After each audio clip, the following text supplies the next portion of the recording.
weekly pulse from the USA Today Network. I'm Trista Crick.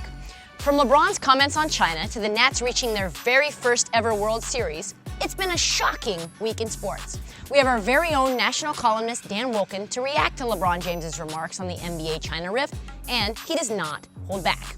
To get some perspective on this issue from a player's point of view, USA Today's Lorenzo Reyes sat down with retired NFL star Chris Long. The often outspoken Long also shared his thoughts on player empowerment in the age of social media. For once, there's no skepticism in the nation's capital, as the Washington Nationals made history this week, winning their very first ever National League pennant. I take a deep dive into their monumental turnaround and what makes this team so unique. Speaking of unique, I chatted with Olympic star Adam Rippon, who released his book, Beautiful on the Outside. He shared his tumultuous journey to become America's sweetheart. Do not miss that. Oh, and of course, there's plenty of football, but you knew that, so let's roll. My name is Lorenzo Reyes with USA Today Sports, and this is what I'm hearing. I was here at Sunday's 24-22 loss for the Dallas Cowboys against the New York Jets, and the same issues are cropping up for the Cowboys. They're getting off to slow starts, they're ineffective in the red zone, and injuries are becoming a problem. The team was without their two starting tackles, and Coach Jason Garrett after the game said that he was, quote, mindful of his play calling because he didn't want to put too much on the backups. But the bigger issue is that this team is just playing from behind constantly because it's getting off to those incredibly slow starts. During this 3-game losing streak, the Cowboys are averaging just 3 points in their first halves. That's just terrible. I asked Jason Witten about this, if there was anything at all the team could do to get things going, and he said basically, I wish I could give you a better answer, but all we have to do is execute better on the early downs. They're in a first place tie with the Philadelphia Eagles in the NFC East at 3-3, and guess who the Cowboys face next week at home? It's the Eagles. After the game, a despondent Ezekiel Elliott was at his locker. He called this a must-win. The Los Angeles Rams pulled off a big trade, sending 2 first-round picks and a 4th-round pick to the Jacksonville Jaguars for cornerback Jalen Ramsey. The Rams were in a desperate situation. The division around them has gotten better. The Seahawks are tougher. The San Francisco 49ers, who just beat the Rams on Sunday, are undefeated, and the Rams have troubles. They've got a lot of injuries. Their secondary is underperforming, with Marcus Peters struggling. They traded him to Baltimore. Aqib Talib is going on IR, so they had to make a move. They cough up those first-round draft picks and bring in Jalen Ramsey, who many consider one of the best cornerbacks in the game. He should help a defense that's been giving up too many big plays and needs to do better at cutting down on the amount of points that they surrender. This is Mike Jones from USA Today Sports, and that's what I'm hearing. All right, let's do this. I went 2-1 last week, but it would have been 3-0 had Jamal Williams not given himself up when the Lions let him score. Smart play, bad break. Next time, Jamal, get that tutty. Anyway, let's dive in. A couple weeks back, not sure if you remember, I trashed the Colts for losing to the Raiders. I swore them off. Said I'd never pick them again. But Frank, Marlon, and Jacoby, I just can't quit you. Indy is giving 1 point at home to a Texans team that just toppled the Chiefs. But the Colts are coming off a bye, and Houston is on its second road trip in as many weeks. Houston's pass rush was effective against Mahomes, but Indy's O-line is the best in the NFL. It should open plenty of holes for Marlon Mack. He's the player to watch. I'm taking Indy in my lock of the week, 27-23. I've rolled with the Saints the last 2 weeks, and they've delivered. In their last 4 games, they're 4-0 against the spread. They're road underdogs again, getting 3 against the Bears. And I just don't think whoever the Bears throw out there at quarterback can compete with this defense. The Saints just have too many weapons. I've got them beating the Bears 23-20. For my over-under, there's a line I love even more. You've got a Vikings team that just hung 38 on Philly and is going up against a Mythline squad who thinks they should have won. The over-under is sitting at 45.5. Both these teams are known for their defenses, but they're dome teams, and I think Dalvin Cook and Matt Stafford are going to be key players in lighting up the scoreboard. I've got the Lions winning 30-26 and hitting that over.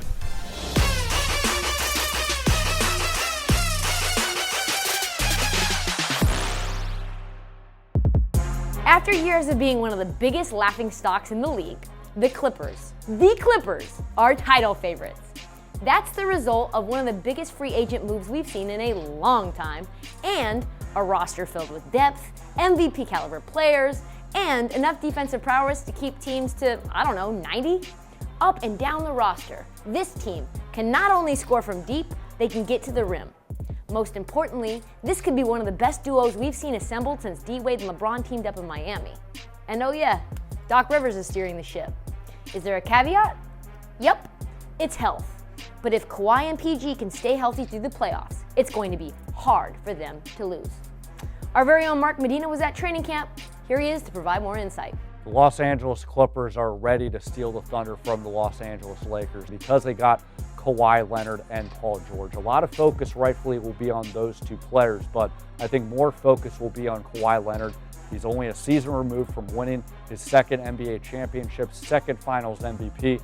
And unlike last season, it doesn't look like that he's going to deal with as many health issues. There's not going to be a lot of load management. So the Clippers are very confident that they can get the best out of Kawhi Leonard. Should be exciting to watch.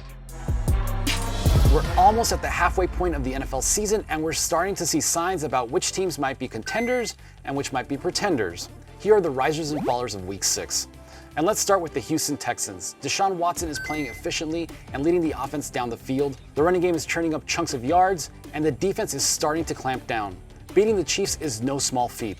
The biggest sign of progress, though, is that embattled offensive line. It allowed 18 sacks through the first 4 weeks of the year, but over the past 2 hasn't given up one. In Dallas, it's a different story. The Cowboys lost their third in a row, this one to a previously winless Jets team. Fans are calling for Jason Garrett to be fired. It's not pretty. But many of their issues, slow starts, spells of ineffective red zone play, penalties, and drops can be fixed. They need to get healthy, and they need to win Sunday's game against the Eagles in what is basically a battle for first in the NFC East. You've got to love what Russell Wilson is doing. No question he'd be my vote for the league MVP right now. He's a model of efficiency and is on pace to break Aaron Rodgers' 2011 record for single-season quarterback rating. Most importantly, he's got the Seahawks at 5-1. The Miami Dolphins, still losing. And another team trending up in a big way, and one I haven't really talked about in these videos, is the San Francisco 49ers. Kyle Shanahan is one of the smartest coaches in the league and is scheming up some efficient game plans. And that defense is for real. Just ask Jared Goff.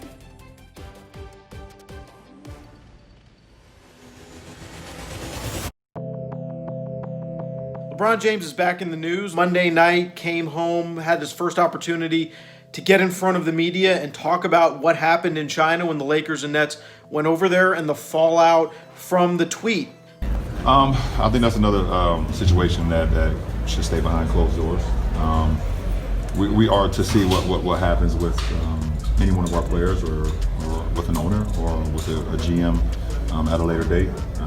I think when we all sit back and learn from the situation that happened, understand that what you could tweet or could say, and we all talk about this freedom of speech. Yes, we all do have freedom of speech, but at times there are ramifications for the negative that can happen when you're not thinking about others and you only think about yourself. So I don't believe I don't want to get into a word or sentence feud with Daryl Morey, but I believe he wasn't educated on the situation at hand. And he spoke, and so many people could have been harmed, not only financially but physically, emotionally, spiritually. So just be careful what we tweet and we say and what we do, even though yes, we do have freedom of speech. And it was unfortunate to see LeBron take the tack that he did, calling Morey ill-informed and uneducated, and suggesting, frankly, that Morey should have not sent the tweet at all because he didn't say it in this many words, but because, frankly, it could cost the NBA and its players some money.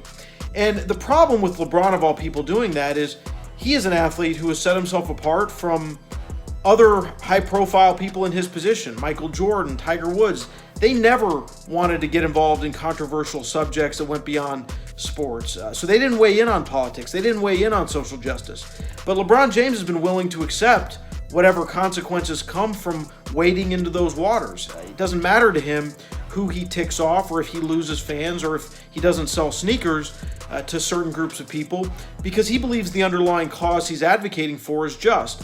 I believe when Daryl Morey sent that tweet about Hong Kong, it's clear he wasn't thinking about the NBA's business interests. He was thinking that the cause of the Hong Kong protesters was just and that it was meaningful to support that. And obviously that caused complications for the NBA, but for LeBron to suggest that Daryl Morey, that an American citizen, should be penalized or criticized in some way or censored by the Chinese government, I think is very disappointing coming from him, of all people, because LeBron James, at least the way he presents himself to an American audience, is someone who's willing to stand up for what he believes in. When he's presenting himself to a Chinese audience, he thinks that the NBA should essentially shut up and dribble.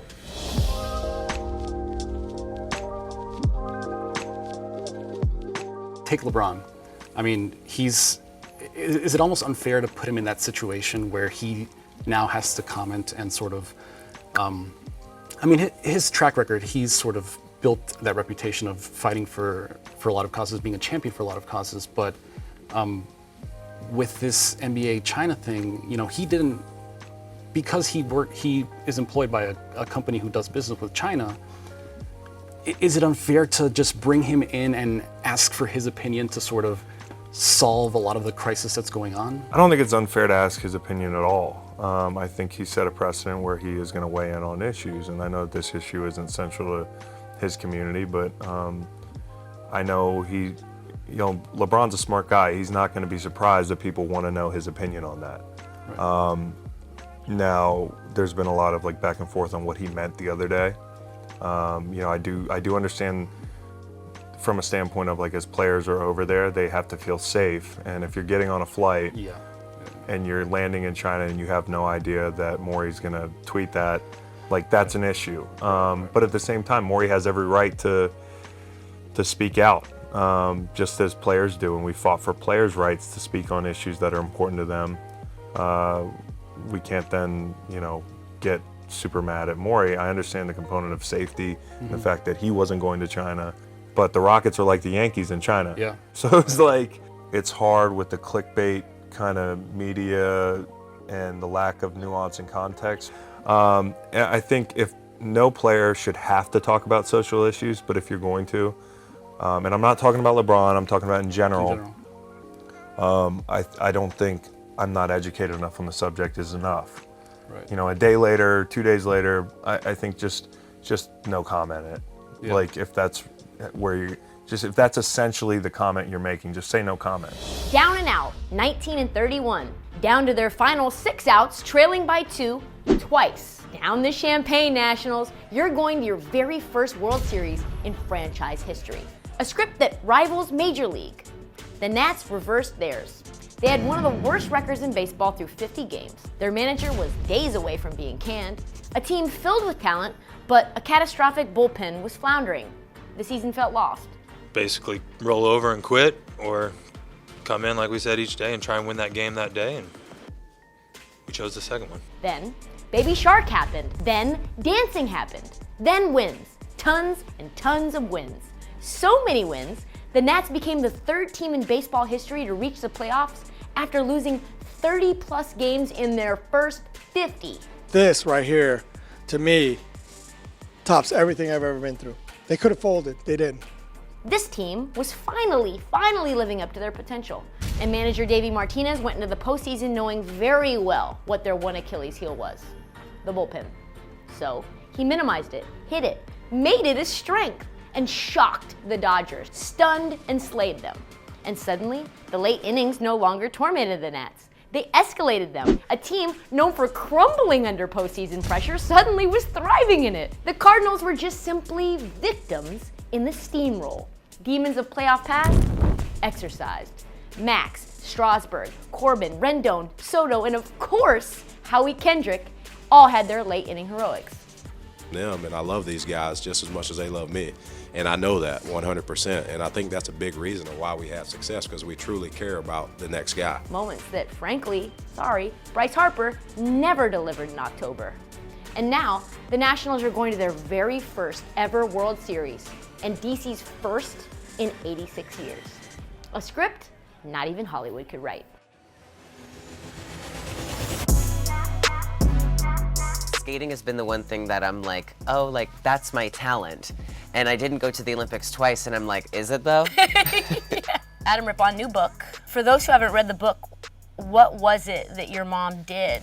All the sacrifices that she did for you, and sort of How did that manifest itself into your journey?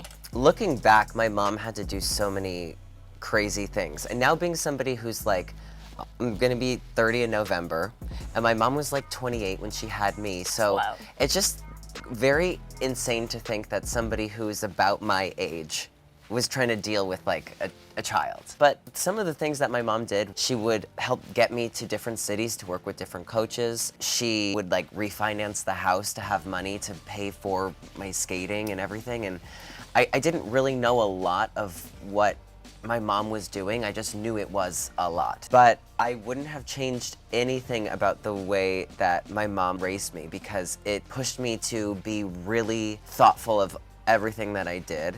It pushed me to work hard. And, you know, my mom was always the first person where, like, you know, if we did something, my mom would be like, did you say thank you to everybody? And I'm like, yes. And then she'll ask, did Adam say thank you? You know, it reminded me to, like, stay grateful and to work hard. I did everything I could every day to, like, prove to my mom she was making the right choices. So I would, like, work extra hard, or I would do the extra workout. I would do anything I could to just make it worth it. It can be difficult because I'm not the only child. I'm one of 6. You said that your dad was not all that supportive of you pursuing skating in that manner, right? In that competitive manner. And then when they divorced, it was sort of up in the air whether you were going to be able to continue to compete. You know, when I first started skating, I think it was just my dad wanted me to have more of a normal life. And it was nothing like, it was like, I don't want you to skate. But you know, I don't think it's like a normal life for on a Monday morning that like your 13-year-old takes the Greyhound bus from Scranton to, you know, Willow Grove. Yeah. I don't think that's like normal. And then on Friday night, you get picked up at the Greyhound station. But at the end of the day, when I got older, I felt like I needed to take on this responsibility myself. So I told my mom I wanted to you know, take control. I wanted to be the leader in my life. I wanted to pay the bills, and if I couldn't pay them, I would figure out a way on my own. I just didn't want it to be a burden. My mom felt like maybe it was me trying to push her out. Yeah. And being like, okay, thanks for the money, like, bye. And it was never that. It was just me wanting to take responsibility, but it's really hard when it's, you know, something that has like emotionally connected you for, you know, almost your whole life. I felt like, you know, if at the end of the day, if I went to a competition and I was paying my coaches and I didn't do well enough to get prize money to pay them, I needed to figure out a way to do that myself. I didn't want it to be like, okay, well, you know. Mom's got to take out a second mortgage now. Yeah. And the rest of my brothers and sisters are like, hey. Hey, by the way, like, you have 5 other kids. Yeah. Did you feel like your worth at one point was wrapped up in your performance as a skater? Oh, yeah. When you're in a family of 6 kids, you want to stand out, you want attention, and it's hard to get it. And for me, it was like, I was always the skater. Anytime I was home, it was always like, what's going on with skating, blah, blah, blah. So there was never a time for me to like decompress with my family. And then also, right, you moved out to LA, and then you spent a lot of time with Ashley and Mariah. Mm-hmm. And some of that friendship led to other opportunities as well, right? You choreographing, you getting publicity, but also developing a sense of balance. Well, I started doing choreography after I missed the Olympic team for the second time. And at that point, I was like, skating has been the one thing that I'm like, oh, like, that's my talent. And I didn't go to the Olympics twice, and I'm like, is it though? Yeah. Like, that's my talent? I'm not very good at it. When I started doing choreography, I felt like, oh my God, I can do something, I can be good at something else after I'm done competing. And I also think it put less pressure. I was putting less pressure on myself to be a great competitor because I felt like I was good at other things. It didn't feel like, oh my God, if I'm not good at this, I'm not good at anything. Another thing that was very interesting to listen to was that when you got very focused on the process, the results came. Yeah, I didn't worry about how I was going to do, because I think when I focused on the process, I enjoyed that so much. You know, going to the Olympic Games at 28 is not something that happens. It's not a realistic thing to happen. So I felt like really grateful for every year that I was competing leading into the 2018 Games. I didn't realize how lucky I was until, you know, now being away from it for a year and a half, I didn't realize what like a sense of self-worth you can have as being an athlete. Like, there's something so amazing of every day you go to sleep and you're exhausted. but you know, you physically exerted yourself and you pushed yourself mentally every day. It's such a high that you don't realize until you take a step back. You realize you pushed yourself like to inhumane levels of like extremism. Right. But it's such an exhilarating thing and really jarring to have that like life kind of end and begin a new career. As any new career is, it is a transition, but I think it was really enjoying that journey because I had a better perspective of there's a life after this, so I have to enjoy this now. When you were in LA, there was a lot going on. Obviously, you were in that toxic boyfriend relationship where he almost drove you off the road, and you were struggling with when you were going to come out to the Olympic community. Yeah. You know, what sticks out about that time? So I moved to California and I was there for about a year and a half before I tried to make the Olympic team for the second time. So in 2010 I was an alternate. In 2014 I was nowhere even near the alternate list. So it was like the Dow is crashing. And I felt like I'm kind of reaching the end of my career and it's all kind of like going downhill. It was the first time where I was like, well, I need to get a life outside of the rink. Maybe I won't feel like this. So I was just kind of like trying to find anything that felt like a feeling of being more than just a skater. I had never had like a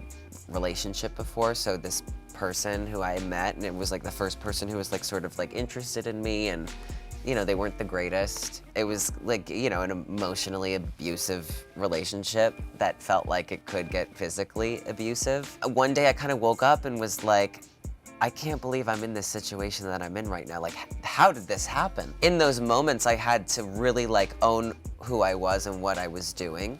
And aside from that, I was thinking about coming out to the Olympic community, but I wanted to do it when I felt really good about myself and when I was a good role model, when I was skating well. I didn't want to be like, hey, there's Adam Rippon, the disaster who's not doing well.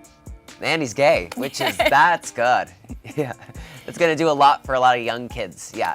You also mentioned that just sort of the vibe around figure skating, that at one point you weren't really wanting to be gay because that's how you were seen already. For skating, it's an individual sport. So when you go out there, you're representing yourself. You are your brand. Because it is judged, people can look at you and be like, I just don't like it. Other parts to it where it's, if you are doing things technically that are just undeniably have to be rewarded, they'll be rewarded. So you can go as far, but there is that subjective side to it, and you can get people who are really like, this is just not my cup of tea. This isn't not going to be well received somewhere else. You gotta change it, you gotta fix it. And that can be really harsh, but you have to kind of take that information and use it or ignore it. And I think I was lucky because I could come out and it was very quiet. And then I just always was. I didn't need to share it at the most pivotal point in my career. And you coming on and talking to us about your book, I found it fascinating. It was an amazing read. Everybody go out and get it. There's a ton of nuggets and lessons and hilarity and inspiration. So I really appreciate you coming on, and congratulations on the book. My pleasure, thank you. I always have so much fun coming here. I know, it's fun. It's getting cold outside, so it's time to stay indoors, sit on the couch, and watch tons of sports. Nothing will be as captivating as the ALCS this weekend. Baseball's two juggernauts will continue to slug it out for a spot in the World Series. Yankees-Astros could go the distance. Finish your weekend up with Cowboys-Eagles. Desperation will be high in Dallas, as the winner will take first in the NFC East, and the loser will be in full-blown panic mode. Stick with Weekly Pulse, your heartbeat to what's trending in sports. Hey sports fans, you want to see more videos like this? Check out some of our other ones right here. And if you like what you see, hit the subscribe button and stick around for more from USA Today Sports.